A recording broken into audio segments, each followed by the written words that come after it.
बहनों, भारतीय स्त्री जाति की प्राचीन गौरव गरिमा एवं उच्च परंपराओं को ध्यान में रखकर न केवल आपको शिक्षित होना है, बल्कि शिक्षा समाप्त करने के पश्चात पुरुषों के साथ सहगामिनी बनकर आपको सब दिशाओं में कदम बढ़ाना है। स्वतंत्रता प्राप्ति के बाद अब राष्ट्र के नवनिर्माण के कार्य में आपको भी उचित रीति से भाग लेना चाहिए। यह सब तभी संभव हो सकता है जब हम वर्तमान शिक्षा पद्धति की कमियों एवं दोषों को दूर कर उसको अपने अनुकूल एवं उपयोगी बना सकेंगे।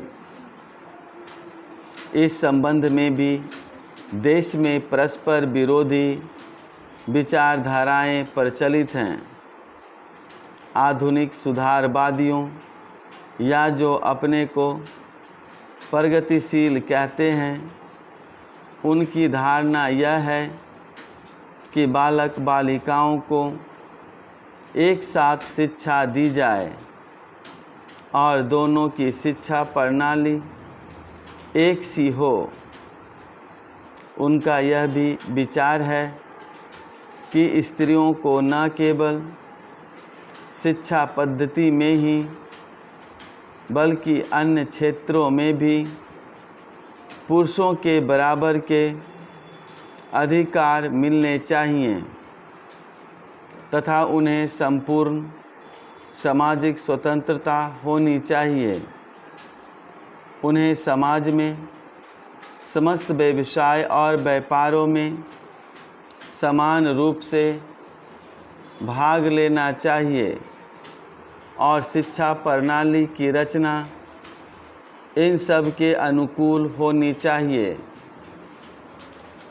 दूसरी ओर कट्टरपंथियों के विचार इनके विपरीत हैं।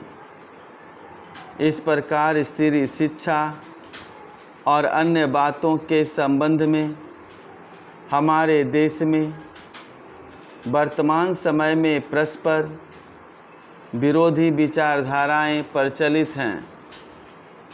इन दोनों में से कौन सी विचारधारा उपयुक्त हो सकती है और किसके द्वारा हमारी संस्कृति एवं सभ्यता फल फूल सकती है, इस पर हमें ध्यान देना आवश्यक है। जहाँ तक मेरा अपना विचार है, मैं समझता हूँ कि हमारे लिए इन दोनों के बीच के मार्ग को अपनाना श्रेयस्कर होगा।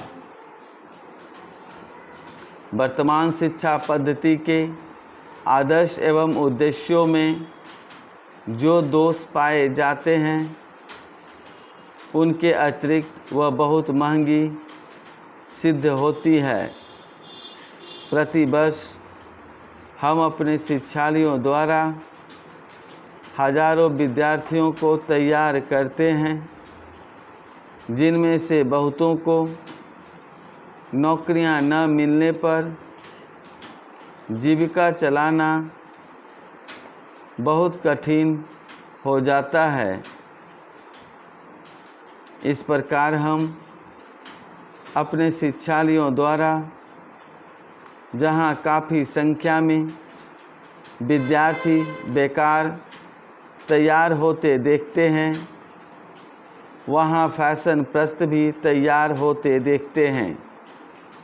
हमारे साधारण गृहस्थ घरों की लड़कियाँ जब प्रारंभ में आधुनिक शिक्षालयों में प्रवेश पाती हैं, तो धीरे धीरे वे भी वहाँ की फैशन प्रस्ती की शिकार हो जाती हैं और सुंदर सुंदर बहुमूल्य साड़ियाँ एवं भांति भांति की साज श्रृंगार की वस्तुओं की नकल करने लगती है। जिससे अपने माँ बाप या अभिभावकों को पर्याप्त मात्रा में व्यय कराने के संकट में डाल देती हैं। ऐसी शिक्षा प्राप्त कर जब वे स्कूल या कॉलेज छोड़कर जाती हैं तो उनका जीवन भार स्वरूप होने का भय रहता है, क्योंकि जीवन के कार्य क्षेत्र में वह अपव्ययी शिक्षा पद्धति धनोपार्जन के उपयुक्त सिद्ध नहीं हो सकती।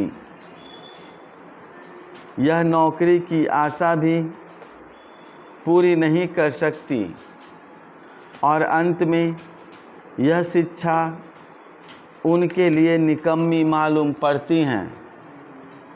इसलिए हमें सचेत होकर सोचना है कि क्या वर्तमान शिक्षा पद्धति ही हमारे लिए उपयुक्त है